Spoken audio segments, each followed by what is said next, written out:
As per the earlier plan, metro fares were set to increase by 1 rupees to 5 rupees across 10 different zones depending on travel distance. The proposal had already sparked strong reactions from commuters, political parties, and civil society groups who argued that the hike would further burden people already struggling with rising living costs.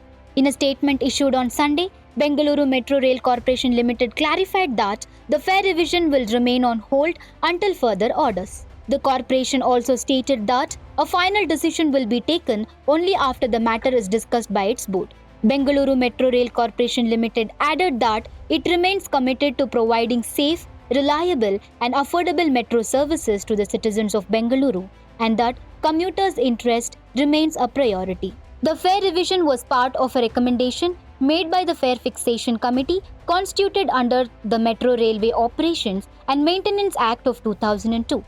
According to Bengaluru Metro Rail Corporation Limited, the revision process was being carried out as per this committee's report. However, the issue quickly turned political. The Congress party alleged that the Fare Fixation Committee was controlled by the central government, while the BJP responded by saying that the committee had been formed as per rules and procedures. Earlier, BJP MP Tejasvi Surya stated that Union Minister for Housing and Urban Affairs, Manohar Lal Khattar, had instructed officials to temporarily stop the metro fare hike. Opposition leaders and commuter groups also pointed out that the proposed increase came after last year's sharp fare revision, which saw ticket price rise by nearly 71%, making metro travel expensive for many regular users. Union Minister H.D. Kumaraswamy accused the state government of trying to shift blame to the centre and said such claims were not true.